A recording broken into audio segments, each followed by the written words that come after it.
What if the key to understanding your deepest fears, desires, and potential lay hidden within you, waiting to be discovered? What if the secrets to personal transformation were not something you could read in a book, but something you needed to create for yourself? Carl Jung, one of the most influential thinkers of the 20th century, believed that each of us carries within us a vast, mysterious inner world, one that can only be accessed through exploration of our unconscious mind. And in the midst of this exploration, Jung uncovered a hidden treasure, the Red Book. This manuscript, a deeply personal and symbolic account of his inner journey, became the cornerstone of Jungian psychology. But the Red Book is not just an intellectual curiosity. It holds profound lessons for each of us who seek meaning, growth, and self-realization. In today's story, we're going to unlock the secrets of the Red Book and show you how it can guide you through the labyrinth of your own psyche, helping you uncover your true self. Welcome to the unfolding journey, where we dive deep into life's most profound mysteries. If you've ever felt lost or disconnected from your purpose, this channel is for you. Through stories, insights, and timeless wisdom, we explore the inner workings of the human psyche and the path to true transformation. If you're ready to begin your journey into the depths of your unconscious mind, make sure to hit that subscribe button so you never miss an episode. Now, let's continue with today's story, the Red Book's secret. The journey begins. Carl Jung's call to the unconscious. Carl Jung's The Red Book isn't just a book. It's a personal record of the intense psychological and spiritual crises he underwent during a period of deep self-exploration. After his break from Sigmund Freud, Jung found himself questioning the very nature of reality, meaning, and identity. He felt compelled to explore the unconscious mind, not merely as a theoretical concept, but as a real, living force that shapes our thoughts, emotions, and behaviors. Jung's decision to document his experiences in the Red Book came after a series of vivid dreams and visions, which he called active imagination. These visions weren't passive reflections of his inner world. They were dynamic and interactive, a kind of conversation with his unconscious.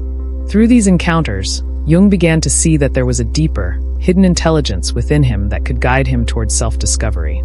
But what exactly is the Red Book's secret? And why is it so important for us today? To understand this, we must first realize that Jung's journey into the unconscious was not an abstract exploration. It was, in fact, a spiritual journey, one that required him to face not only his personal fears and complexes, but also the larger, universal forces of the human psyche. The Red Book is an invitation to embark on that same journey. The shadow, facing our darkest parts. One of the most powerful concepts that emerges from Jung's Red Book is the idea of the shadow. The shadow represents the parts of ourselves that we hide from others, and more importantly, the parts of ourselves that we hide from ourselves.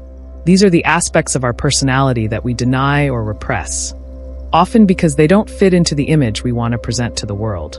In the Red Book, Jung encounters his shadow not as a distant, abstract idea, but as a living presence. He describes meeting figures and creatures that embody various aspects of his repressed self. Through these encounters, Jung realizes that in order to grow, he must integrate these dark and often uncomfortable parts of himself. This process, which he called shadow work, involves acknowledging and embracing the parts of ourselves we would rather forget. For instance, Jung had to confront the aspects of himself that he considered weak, irrational, or even shameful. These were the traits that, in his earlier years, he had rejected in order to maintain a socially acceptable persona. But in the depths of his soul, these rejected parts were still alive, influencing his thoughts, feelings, and actions. The lesson here is clear. We cannot evolve without facing our darkness. We must stop running from our imperfections, flaws, and fears. Only by embracing our shadow can we become whole. Jung's Red Book shows us that in the darkness, there is wisdom, and in the confrontation with our inner demons, we find our greatest potential. The Anima and Animus, the dance of the opposites. Another vital theme in the Red Book is the concept of the Anima and Animus. These are the inner feminine and masculine aspects of the psyche, respectively. Jung believed that every person, regardless of gender, carries within them both masculine and feminine energy. For men, the anima represents the unconscious feminine side, while for women, the animus represents the unconscious masculine side. In his journey through the Red Book, Jung encounters the anima as a series of figures, some beautiful and nurturing, others dark and threatening. These encounters are symbolic of his inner struggle to reconcile these two opposing forces within himself. The anima would often appear to him in dreams or visions, guiding him toward a deeper understanding of his emotional life and intuition. The animus, on the other hand, represented his rational, goal-oriented side, urging him to take action and assert himself in the world. What's most profound about Jung's exploration of the anima and animus is the recognition that these inner figures are not just psychological constructs. They represent deep, archetypal energies that shape our relationships and our lives. The journey through the Red Book reveals that true individuation, the process of becoming whole, is only possible when we integrate these opposing forces within us. In practical terms, this means that to become truly ourselves, we must balance our inner masculine and feminine energies. For men, this might involve reconnecting with their emotional depth and intuition, the anima, while for women, it might involve cultivating assertiveness, strength, and rational thinking, the animus. The Red Book teaches us that neither aspect is superior to the other. Both are essential for our personal and spiritual growth. The self, the unity of all opposites. Perhaps the most significant lesson in the Red Book is the concept of the self. The self represents the totality of who we are, the integration of both our conscious and unconscious minds, our light and dark sides, our masculine and feminine energies. Jung believed that the ultimate goal of life is to achieve individuation, which is the process of becoming the fullest, most authentic version of ourselves. Throughout the Red Book, Jung engages in dialogue with different figures that represent various aspects of his psyche. These figures are not mere fantasies or hallucinations. They are representations of his unconscious mind, each symbolizing a different part of him. As Jung confronts these figures, he learns that the key to individuation is not to reject any part of himself, but to embrace it fully. The self, as Jung saw it, is not a static or fixed identity.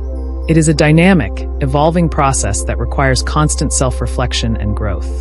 The Red Book teaches us that we are not just our thoughts, emotions, or behaviors. We are the vast, unfolding process of becoming, always striving for integration, wholeness, and balance. The integration of the opposites, transformation and renewal. In the final stages of his journey, Jung experienced a kind of spiritual rebirth. He discovered that the integration of the opposites, the light and the dark, the masculine and the feminine, the conscious and the unconscious, was not only necessary for personal transformation, but also for the healing of the world. Jung's exploration in the Red Book reveals a profound truth. The journey into the unconscious is not just an individual pursuit. It is a path that, when undertaken by enough people, has the power to heal collective wounds and bring about a new era of human understanding. Jung's Red Book teaches us that transformation is not a linear process. It's messy, nonlinear, and often painful, but it is also the most rewarding journey we can undertake. By embracing our unconscious, by facing our shadows, and by integrating the opposites within us, we open the door to a more authentic and meaningful life. As we wrap up this exploration into the Red Book and its profound lessons, remember that the secrets to your transformation are not hidden in external sources or quick fixes. The real journey is within, through the depths of your unconscious mind, where the shadow, the anima, and the self await. Jung's Red Book is a roadmap to the soul, a guide to personal growth that transcends time and culture. It teaches us that to become whole, we must embrace our darkness and our light, our contradictions and our desires. Only through this inner reconciliation can we unlock the full potential of who we are meant to be. If you found value in this exploration and want to continue your own journey of self-discovery, don't forget to subscribe to The Unfolding Journey. We'll continue to dive deeper into the mysteries of the human psyche, offering insights that will guide you on your path to transformation. Thank you for joining us today. Until next time, keep exploring, keep unfolding, and keep discovering the infinite depths of your own mind. If you enjoyed today's story and want to learn more about the hidden layers of the unconscious, be sure to hit the subscribe button and ring the bell so you don't miss out on future episodes. Join us as we continue to unlock the secrets of the mind and embark on the journey of self-realization. See you in the next video.